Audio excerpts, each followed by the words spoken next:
I think to really evaluate the Affordable Care Act, what you need to do is to step back and look at what the problems are in the healthcare system right now. And one of the big problems is that we have third-party providers of health insurance, and that means that the consumers of health insurance aren't accountable or responsible for the costs that they incur. So when you look at the Affordable Care Act, what you see is that it separates consumers from the provision of care, from the responsibility for the financing of their care, even a step further. I mean, we have a lot of third-party providers with private insurance companies, but at least the insurance company has an incentive to look at the bottom line there. When you move into government provision, the government has a minimal incentive to look at the bottom line. You're moving more toward government provision. What we should be doing is moving more toward private provision and also making consumers more responsible for their own health care costs. So the Affordable Care Act is going to make health care more expensive and less accessible to everybody. So that's a problem for all Floridians. For seniors, we'll have to see what happens with Medicare, but Medicare financing could become more problematic, especially if we start thinking about government health care, Medicaid and Medicare together. We could have some changes in the rules. And meanwhile, we're putting a burden on business because businesses are the most common providers of health care to their employees. You need to separate out what health insurance pays for.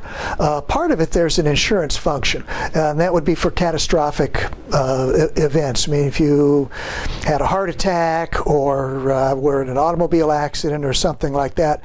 But health insurance right now is really more than that. It's like prepaid health care. You know, so if you have a cold or something, you go to the doctor, and you get a little cut, you need stitches, you go to the doctor. But look, I mean, think about it like automobile insurance. If you have a flat tire in your car, your auto insurance doesn't cover that. If you wear out your tires and need new tires, that's not covered by insurance. If you need an oil change, that's not covered by insurance. So what we ought to do is be looking for a model where insurance covers unexpected catastrophic expenditures, and most healthcare expenditures, the consumer is more directly responsible.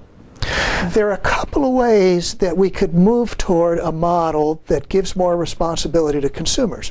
One is health savings accounts. Now, those are already available to some people, but not everybody. If your employer offers them, you might be able to get a health savings account.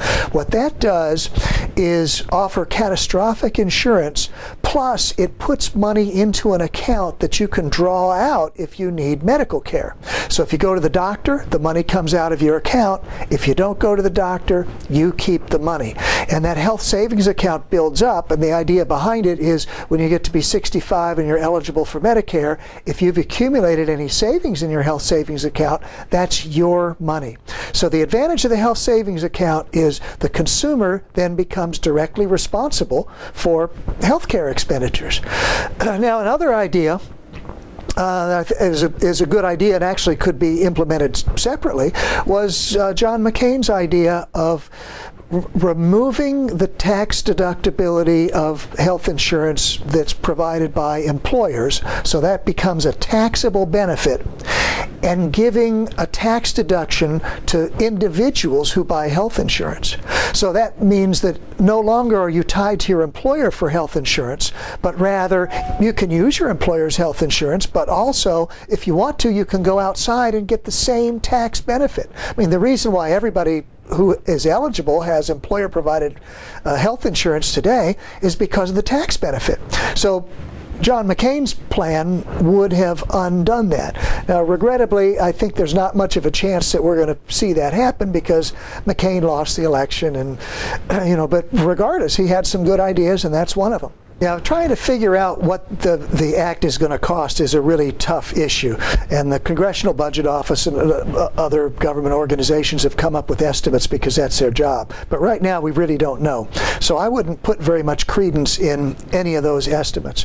We'll just have to see what happens. But at the same time, we can be pretty sure that costs are going to go up, because it lowers accountability of providers, because it has a bigger role for the government rather than the private sector that has an incentive to minimize costs, and also it puts additional taxes on people and businesses. For example, a lot of medical devices are going to be taxed under the Affordable Care Act. Well, that's just going to directly raise costs. So we know costs are going to go up, and right now I would put a grain of salt behind any estimates that people make because we just don't know. Taxes create a disincentive toward productive activity. So anytime you raise taxes, you're reducing the incentives for people to be productive in an economy. And it really hits harder at people at the upper end of the income distribution than at the lower end. I mean, if you're a wage earner, you may have little alternative but to pay the taxes. You might cut back your hours, but I mean, if you needed the money, you might even try to work more. But a lot of people at the upper end of the income distribution are people who are earning their money by taking risks. And so if you increase taxes on them, it takes away from any incentive that they have to take on risks. Because they're taking on a risk, they're hoping to make a profit, but if taxes go up, government doesn't share in their losses, right? It shares in their profits.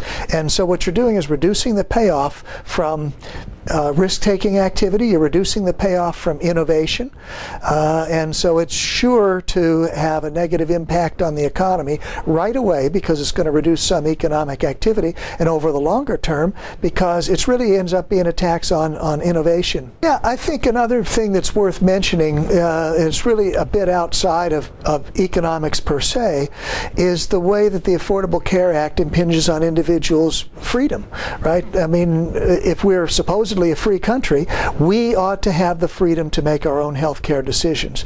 And over the past half century or so, the government has increasingly taken that freedom away from us, and the Affordable Care Act is one more step in that direction.